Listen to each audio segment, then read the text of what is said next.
bitch, you a bird, you thought, you learn, you see, I earn, you stop.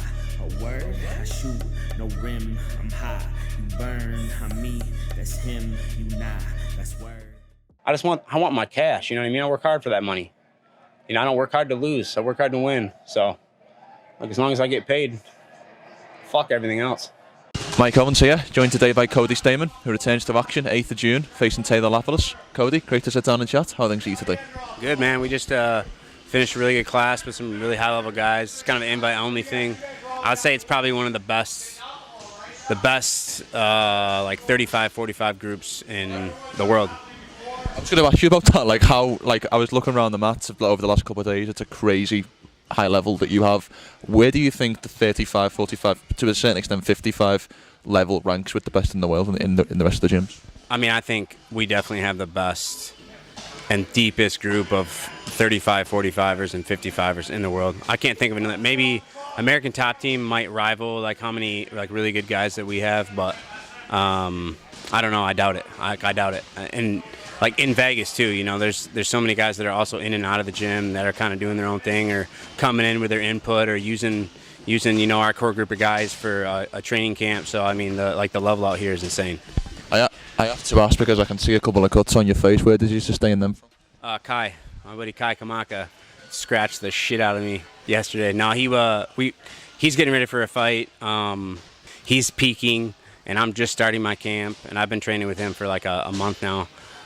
So yeah, I mean he's beating me up a little bit. I'm trying to beat him up too. So it's a good mutual. Like we make an agreement. We're gonna hurt each other every single time. I love it. I have to ask about the last fight because I know that was one that particularly stung you with the De Andrade loss. Where are you at with that when you reflect on it? Have you moved past that to a certain extent? Or where are we at? I mean, I still feel the same way. I felt like right after that fight ended, like I don't really feel like I lost. You know what I mean? Like you can't like knock a guy out twice in a fight and feel like you lost. I walked out of that fight with literally not a scratch on me.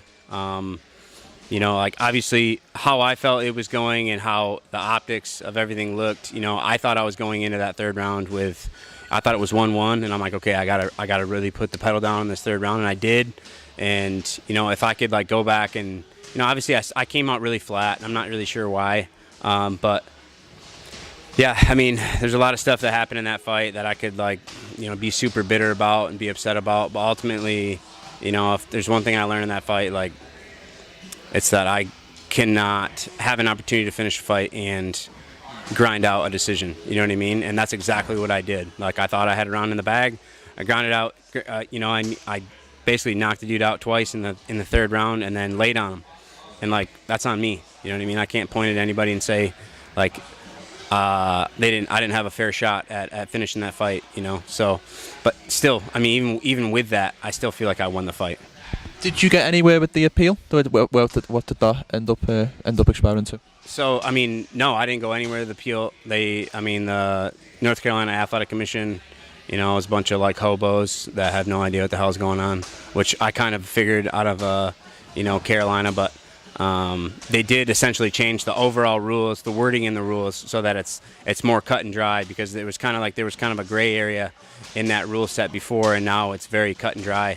So, I mean, I guess moving forward, they changed the entire rule set. You know, the ACB Commission changed the actual physical rule, you know, in the rule book after that fight. But no, I didn't get anywhere. But you know, it is what it is. You know, I made the mistake and I paid for it. Let's move a little bit from the past to the future. As I mentioned, be back in action in June facing Taylor Lapilus. Give me your overall scouting report of your next opponent. What does he do well? Where do you think are areas you can exploit? I think I could beat him up anywhere, honestly. And I think everyone says that, but I mean, I look at the level of competition I've had over the last, we'll say, 10 fights, and the level of competition that he's had, and we're not even in the same ballpark. You know, I'm the best striker he's ever fought. I'm the best wrestler he's ever fought, and you know, he wins fights, you know, with a pretty basic. He really scratches guys out with like a jab and a cross, and you know, I feel like I can fight from both stances well. I don't know. I think if I want to not shoot one time in this fight and beat him up on my feet, I could do that. If I want to take this guy down 37 times, I could do that too. You know, so I'm going back and forth. Like, am I going to wrestle him? Am I just going to strike with him? And I don't know. I think I can win however I want. His last fight, I believe it was his last fight, but certainly his last loss was to a guy who I know spent some time out here in Vegas, and Farid Basharat. Have you spent any time with him at all, kind of having a little understanding of what his game plan was and trying to implement that into your own? Basharat, man, both the Basharat brothers are very tough. I've trained with them, tough guys. But like I said, I'm still the best wrestler Taylor Lapilus has ever fought, and I know that for a fact. So Basharat fought a beautiful fight. That fight, he did exactly what he needed to do to win. But my wrestling, compared to, pretty much almost anyone in the division, maybe outside of a couple guys, like there's levels to the wrestling game. You know what I mean? Especially in MMA. Like if I really want to take guys down, I can do that. I've just gotten away from it because I felt like it was like a crutch that I always leaned on. You know what I mean? I didn't want to be known as a wrestler. I wanted to be known as a striker. So I got away from wrestling, and maybe it's about time I got back to doing that. Got back to wrestling dudes. I know I can do that. I can still do it at the highest level. I can take anybody down in the bantamweight division, probably in the featherweight division too, if I'm being honest. So yeah, I have that in my back pocket. I just really haven't been using it very much. What do you think a win does for you here? I mean, as I mentioned, obviously coming off that very controversial loss, I think it'll be over a year from fight to fight. So, is this a case of just getting back on the horse, or is there something more to get out of this fight in your mind? No, I mean, listen, I've always said that I am absolutely one of the best guys in the world, and I look at the level of guys that I fought, early in my career, like right off the bat, I'm in the top 10, in 6 months after joining the UFC. Not many guys can say they did that. And then, from there on, I'm fighting like the battle-hardened veterans of the UFC. Well, I have like 3-4 UFC fights. You don't see anybody doing that, really. The only other guy that I can think of that did that was Peter Yan. And honestly, I think if I'd had a little more time to develop, I think I'd still be there with those guys. But at this point in my career, having, all the trials and tribulations, that I've had throughout my career, I do feel like I can compete with anyone in the bantamweight division. I don't care who believes that. I don't care who thinks that's the reality. I know that's the reality. I know that I train with the best guys in the world every day. I know how good I am. I know that I can do whatever I want to do to Taylor Lapilus in the cage. And then moving forward, I don't care who it is. I'd like to get back, in the top 10. So if I was gonna call somebody out after that fight, I want to fight Rob Font. I was scheduled to fight him once upon a time. I got hurt. The fight didn't end up happening, but Font's a guy that kind of treated me with a lot of disrespect. After I got hurt and I couldn't fight him. So he's a guy that's been in the back of my mind. I think the way I can beat Taylor Lapilus, I think I could call Rob Font out after this fight, and I think I could get that fight. 100%. Well, turning the conversation back to your fighting for one final question, you can be as brief or as detailed as you like with this one.